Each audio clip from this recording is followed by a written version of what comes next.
Trying to get this mounted here for you guys. Oh, god damn it. God damn it.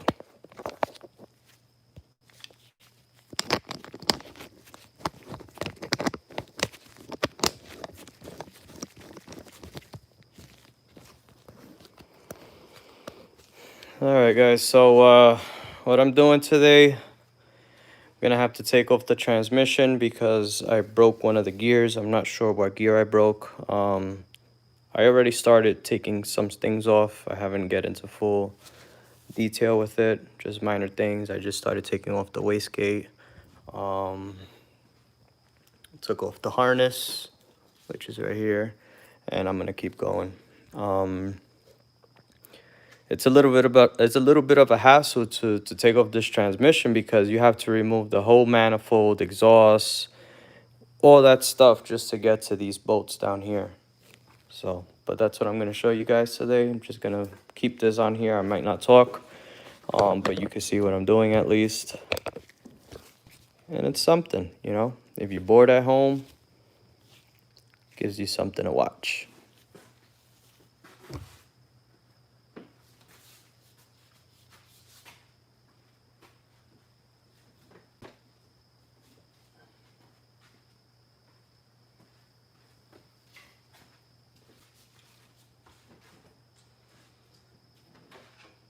I don't know why the tranny broke, but it did break. Yeah, we're gonna find out together what gear broke. I don't know if I'm gonna be able to open it today, but I'll probably do it another day, like crack it open and go live and show everyone. Just because I'm doing all this by myself and it's not easy. It's a lot of work. A lot of work.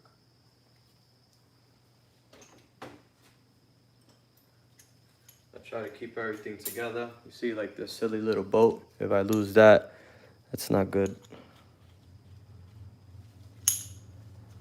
I'll try to keep everything together in one place.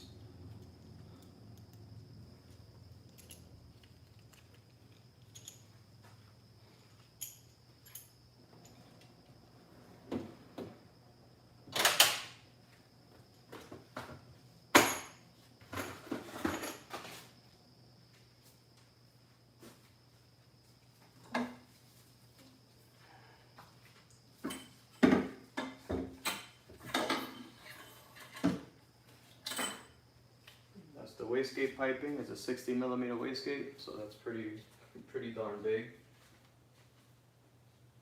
See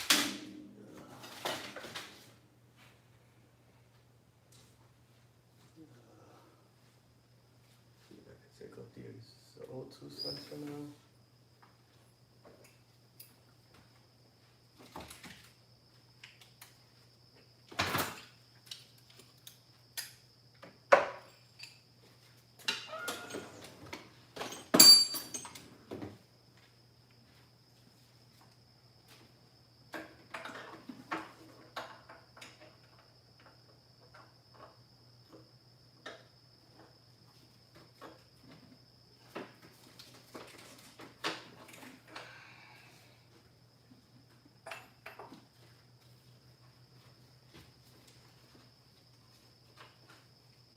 Crack the O2 sensor loose. Not too bad. I don't like to over tighten things like this. When it comes to this kind of stuff, like there's no need for it. So I'll just leave that right here.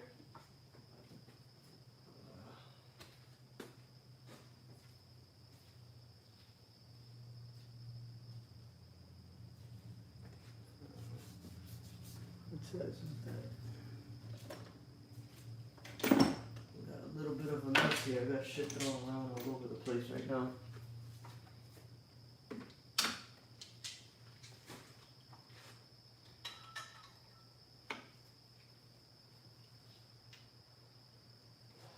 It's an 11, and I think I lost my 11. 12, 14. I have an 11 right here. It's just on the little guy.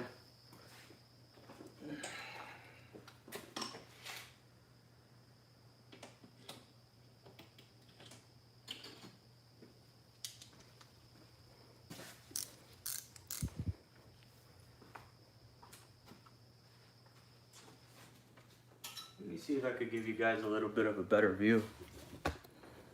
Try to come in more so you can see what I'm doing.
The struggles. Alright, so I'm just trying to improvise here because I lost my 11 millimeter socket, and unfortunately, this is what the exhaust clamp is, an 11. This mother effer is tight. Jesus Christ.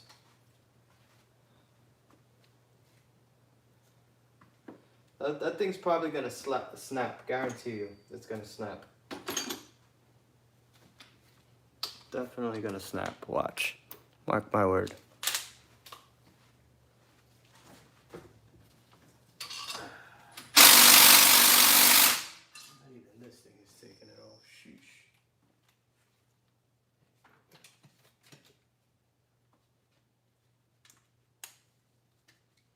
It's gonna break.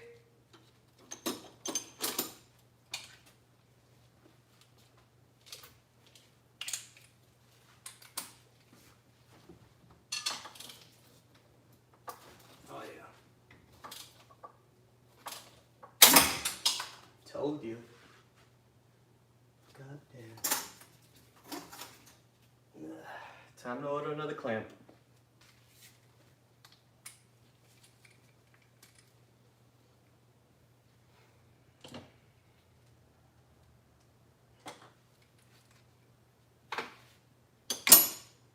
I knew that was gonna happen.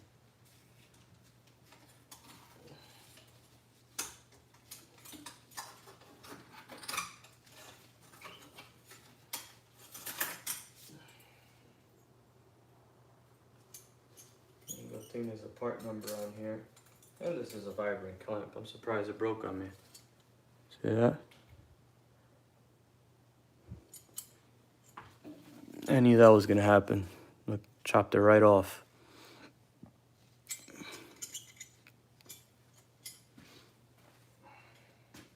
I should be able to pull the exhaust out. Up pipe, whatever you want to call it.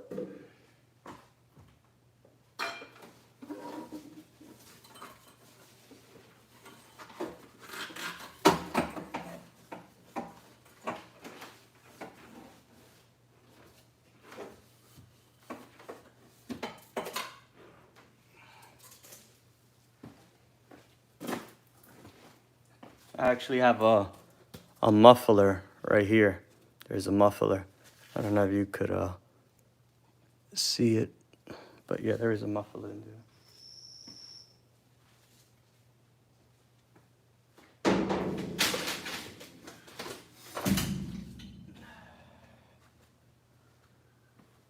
So,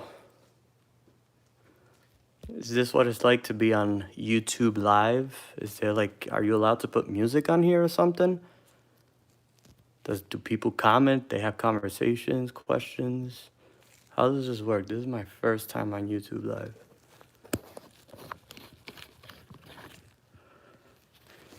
Click in the comments. All messages are visible. Oh, cool. What brand exhaust manifold do you have? Sorry, Johnny, just realizing this is a KLM exhaust manifold. If there's one thing that I recommend, you know, if you're looking to do an all-wheel drive setup, Proyonto and KLM now makes a top mount manifold for the turbo, and you won't have to go through any of this to remove the transmission. So right now I'm have to remove all the stuff, piping, all this nonsense to get the tranny off of the car. So that's what I'm doing right now. Once I remove the manifold, I'll begin to take off the axles and all that other stuff.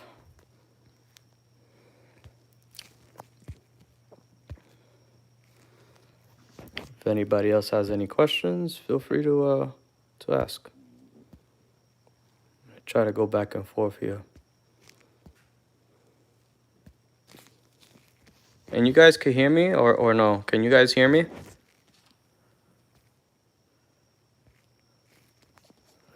All right, hopefully you can hear me.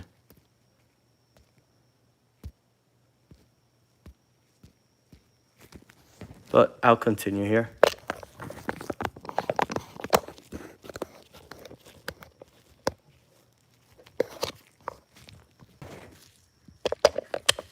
Sorry about that. So, going on.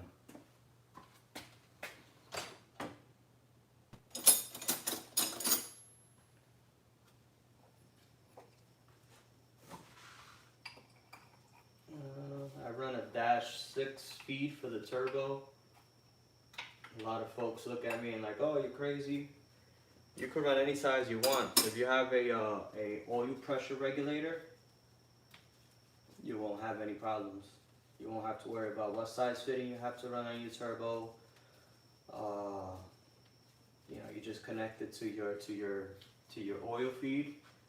You connect the drain for the return, and you connect the feed for your turbo. So the oil pressure regulator definitely needs a return. So if you know, there's a lot of folks who have RSX and Honda Civic SIs, and they have trouble running that oil feed because it hits the subframe. Not the subframe, but the, you know what I mean, whatever you call that piece on the bottom.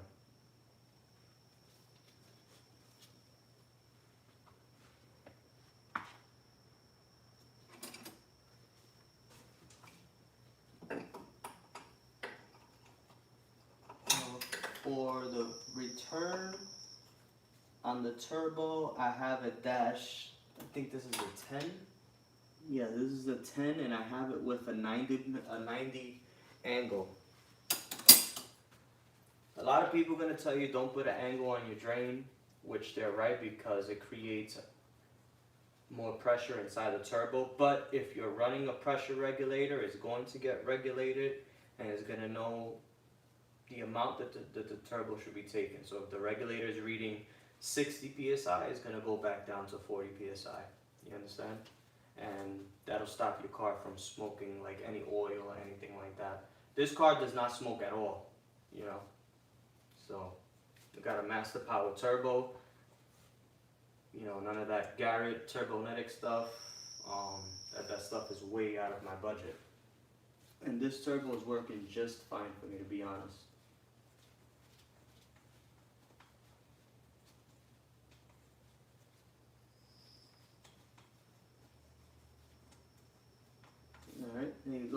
That's off.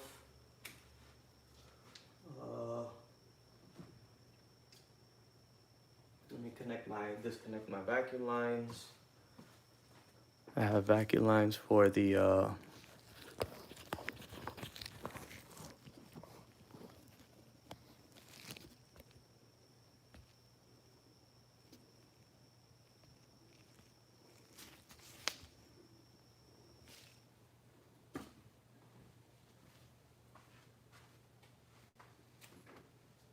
boost controller.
That's off.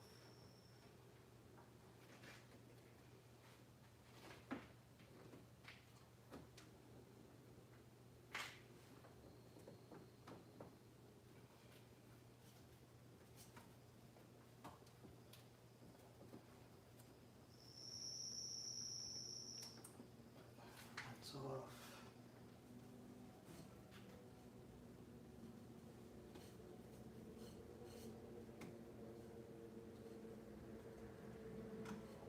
That's off.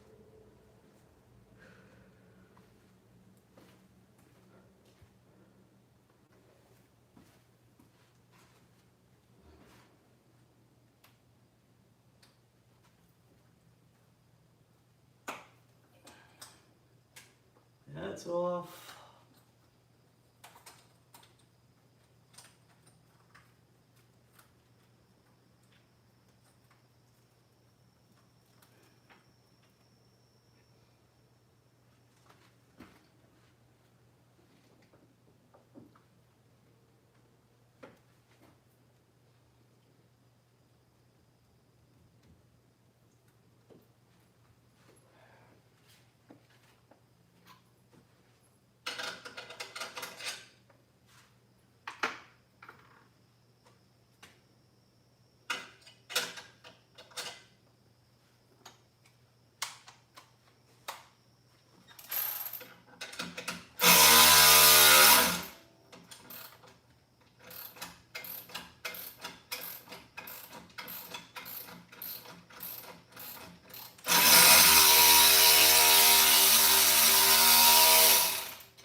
All right, guys, I'm done for today. I'm 20 minutes in, and I'm tired of working on the car, so I'll be back on it tomorrow.